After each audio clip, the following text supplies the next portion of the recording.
Bonsoir les amis, this is Llyane on my Q&A Saturday, and I haven't gotten any questions from you this week. I am looking forward to having any questions that you'd like me to answer, and this, of course, these videos are particularly addressed to those of you who either finished the program, who didn't start it yet, or who are taking a long break. So because everybody else who is active has the chance to ask me questions. Doesn't matter though, please, wherever you are in the process in this program, ask me questions in the comments below, and or wherever you want. I prefer in this under these videos so that I know that you want me to answer the questions during the Q&A Saturday.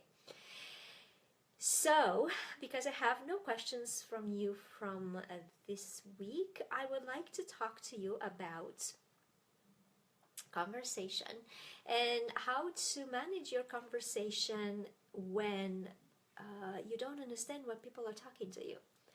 So, for instance, in the videos that you have in the program, you also have a transcript for the videos, and so that will help you a lot.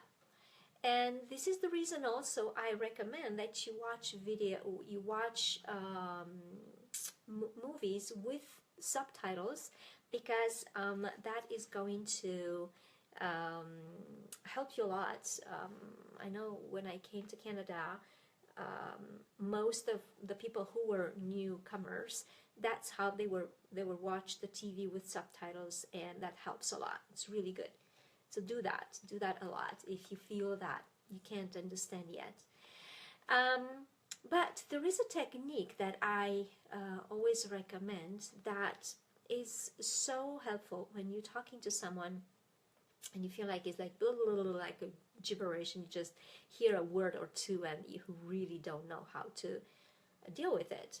And of course you can tell them that please ask, speak a little slower, I'm learning, but please speak in French, not in English, so you can always say these things to the natives. But there are a few tricks that you could use in order for you to make your life easier and actually navigate the conversation, even if you are a beginner, navigate it much more fluidly. So I'm going to say this. When you I'm going to give you the example that I give. Okay, so I worked for the shopping channel and for the French on the French line in Toronto when I moved to Canada.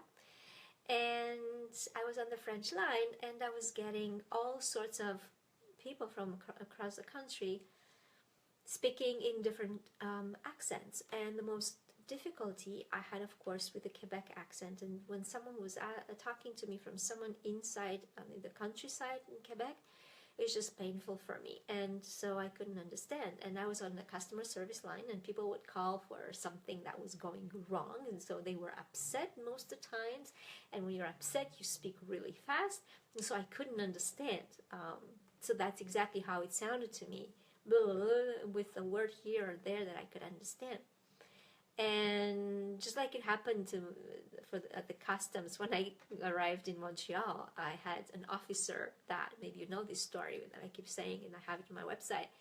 This officer was an immigration officer, and she was speaking with a very thick accent, Quebec accent. I couldn't understand it because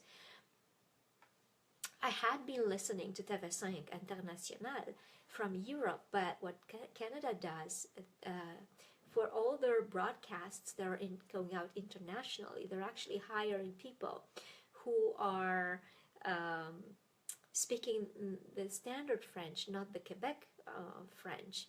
And so I wasn't expecting much difference. I mean, I could sense an accent, but that was it. Maybe the French was actually pronounced correct, the standard way. On TV5 International, for instance. And so when I came to Montreal, It was huge surprise and panic because I couldn't understand what the officer was telling me, and I was afraid that she'd send me back. You know, in that situation, you really don't know what could happen. But let me go back to that phone conversation,